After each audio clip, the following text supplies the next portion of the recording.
question is asking what is the width of the rectangle in inches. Okay, so it doesn't tell me everything, but I do know I'm dealing with a rectangle. So the length of a rectangle is 5 inches longer than the width, and the perimeter of the rectangle is 40 inches. Well, I know for a perimeter, I have to have length, length, width, and width. So I'm actually going to use my answer choices to help me. I do know that the length is just 5 inches longer than whatever the width is. These are all answer choices of widths.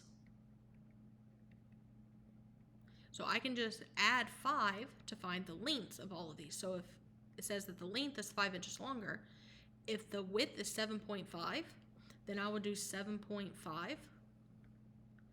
plus 5 inches, and I get 12.5 for the length. Now I can actually find the perimeter using that information. So I would have 7.5 plus 7.5 plus 12.5 plus 12.5. I have 40. It does say that the perimeter should be 40 inches. So I actually pretty sure I found the answer. I'm going to put that check mark there. I'm just going to check G to see what happens there. So again, these are widths. So if the width is 8 inches, what would the length be? So I would have 8 inches plus the 5 inches that are longer for the length. So 13 would be your length. So my perimeter would be 8 plus 8 plus 13 plus 13. And the perimeter would be 42, which is too big. And all of these would just keep getting bigger. So all of these would be wrong. So F is the correct answer. 23 says 8% of 60 is 1/5 of what number? So 8% is 0.08 of 60 is 1/5 of what number? So, well, what is 8% of 60? So 0.08 times 60 is 4.8. So the question really is 1/5 of which of these numbers is 4.8. So again, I'm just going to use my answer choices. Or you can solve the equation. So I'm going to do 1/5. So I'll do my alpha fraction, 1/5. And then times, I'll do 0.96. And that does not give me 4.8. So I'm going to go up and grab that and say, instead of 0.96, I'm going to type in 12. I'm going to delete that last number. And I get 12/5, which if I hit math decimal, I get 2.4. So it's not that one either. So now I'm going to, hopefully it'll be 24. So I do 1/5. So come up and grab 1/5 times 12, and I'll change that 12 to a 24.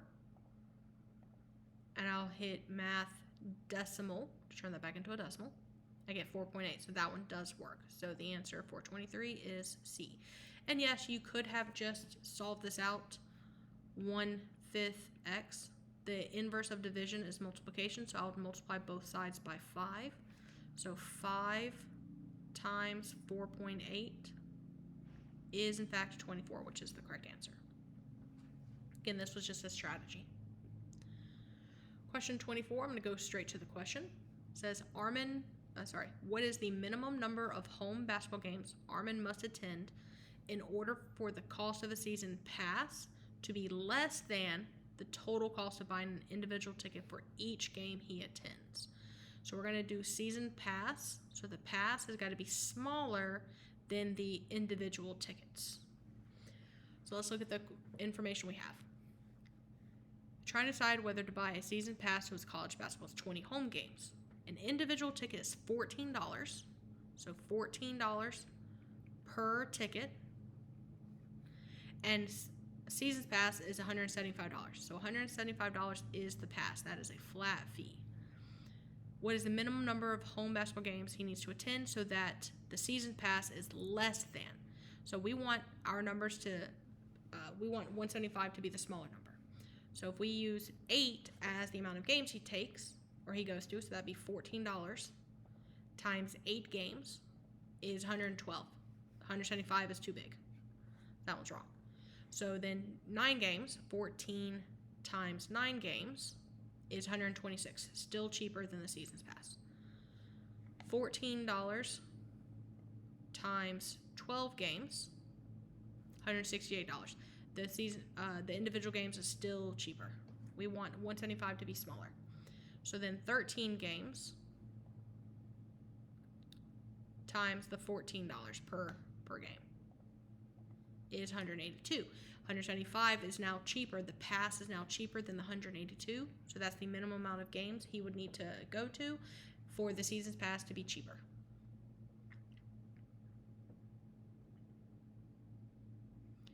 $25. This is scientific notation mode. I am not doing that I'm not doing this by hand. I'm gonna go straight to the calculator. Scientific notation mode, you can actually go to mode, and right here where it says normal, right beside it is scientific. So I'm gonna press enter on the scientific. Now I have my calculator in scientific notation mode. I'm going to type this in as I see it. So I'll do my alpha fraction, 4.8 times 10 to the -7th, and then the denominator, 1.6 times 10 to the -11th, and I get 3E4. Well, it's going to be 3, so it's not 3.2. Okay, E just means times 10, and it's a +4, which is right here. So the answer is A. Now, once I've used the scientific notation, I'm going to take my calculator and put it back into regular mode, which is the flashing normal. I'm going to press enter on the flashing normal, and now it's back into normal mode.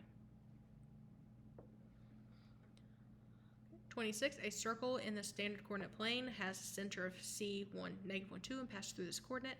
Line segment AB is a diameter. What are the coordinates of point B?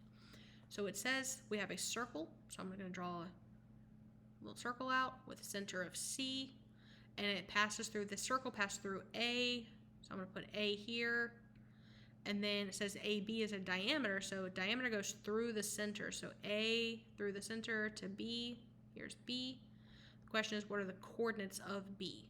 So this is our question. Well, C is the middle, since it's the center.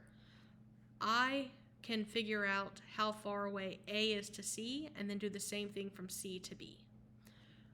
Again, I'm going to look at my coordinates and see that all of these X values are completely different. Now, some of the numbers look the same, but they are positives and negatives. Whereas the Y values, I do have two numbers of the Y's that are the same. So that means it's going to be a little bit more complicated to do the Y's. So I'm going to focus on solely the X's.